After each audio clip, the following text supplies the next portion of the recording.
Okay, so this is one final brief video summing up a few themes in the class for your homework today. Just going to take a few minutes. We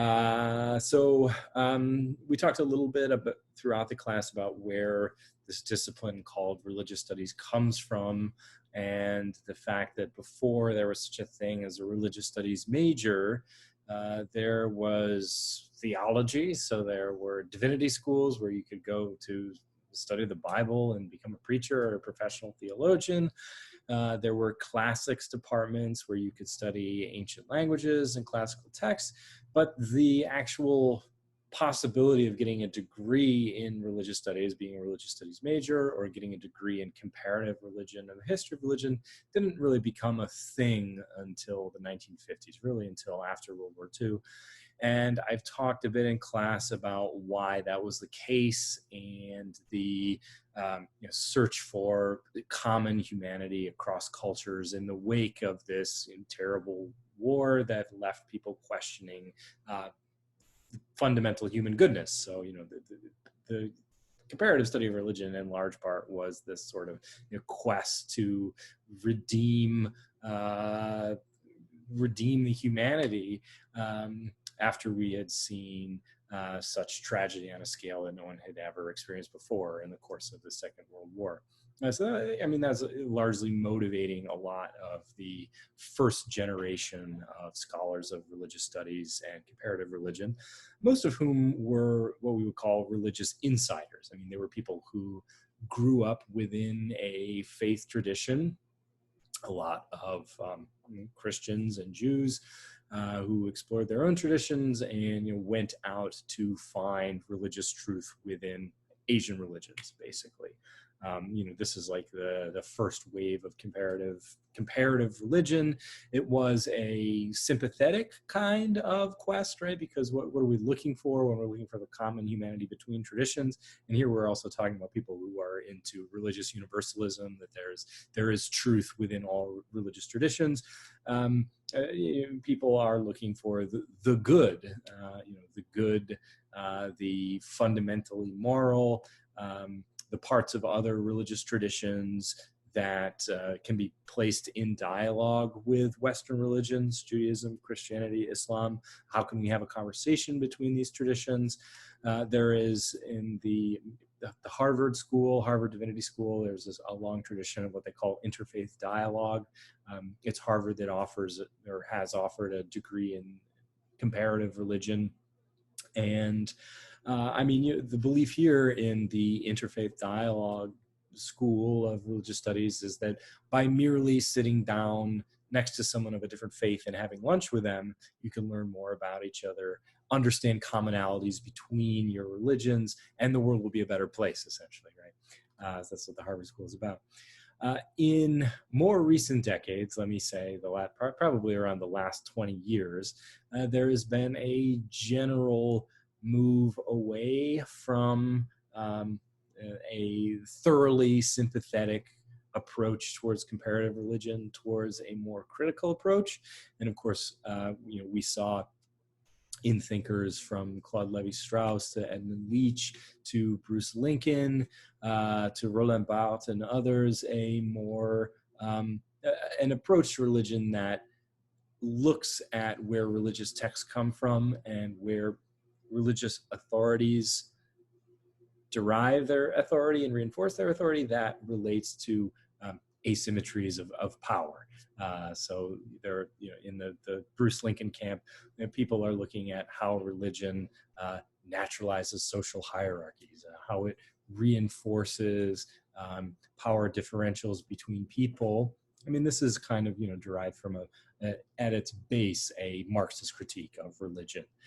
Religion as a kind of false consciousness, and a way that ideologies which support the political status quo right now are maintained through religion. So, I would say in general, there is more of a shift since I sort of started this towards, rather than people being what you would call apologists for religion. So apologists in the sense of someone who gives a defense of something.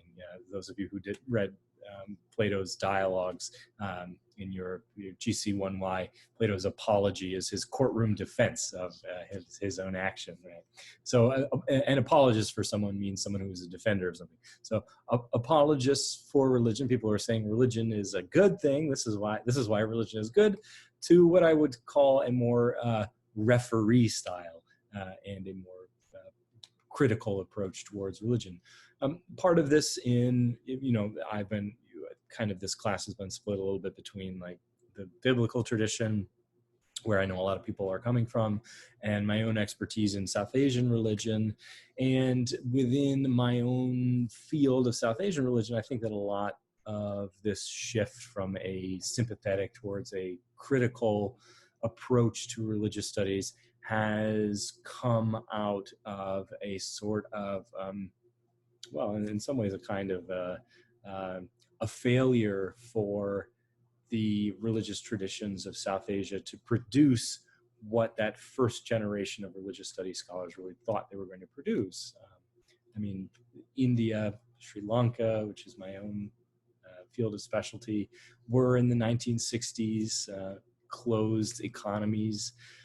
Their industries were highly nationalized, run by the government. Marx was very popular in intellectual circles, and there was, I think, I mean, this is my personal view, there was, I think, a hope that maybe some of these newly independent Asian nations, places like Sri Lanka and India, could become utopian or near utopian societies that could kind of take the middle path, as a Buddhist might say, between the raw neoliberal capitalism of the West and the authoritarian communism of China, and become collectivist states. And also maybe that Hinduism and Buddhism could allow this to happen.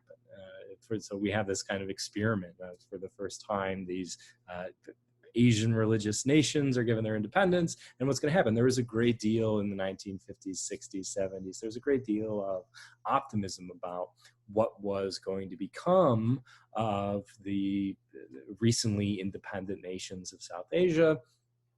And an optimism that in many ways went unfulfilled, because, I mean, what actually happened in South Asia was that a more free market neoliberal model replaced that of a more socialist collectivist economy. Many industries were denationalized, and rather than the utopian religious pluralism of all religions getting along, I mean, what we've seen over the last 25 years is, I mean, horrific conflict between, as we talked about in the class on religion and violence, I mean, horrific conflict between Hindus and Muslims in India, and between Buddhists and Hindus and Muslims in Burma and Sri Lanka.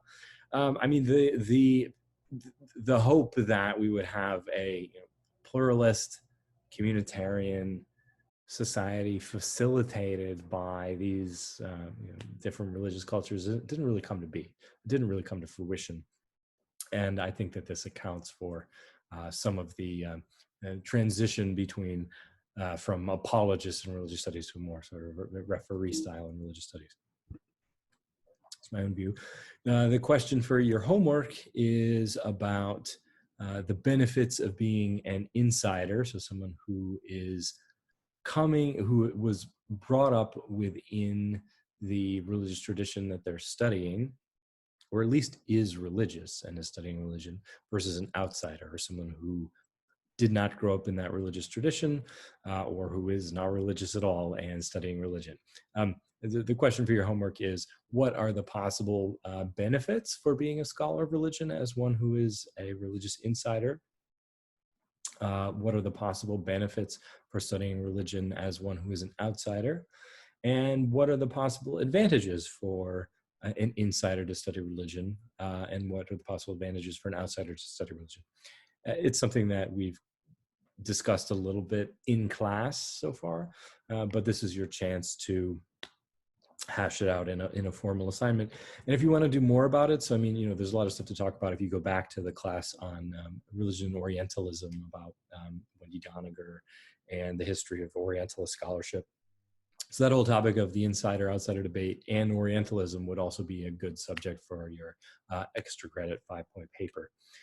So something to think about, and I'll be eager to see what everyone comes up with.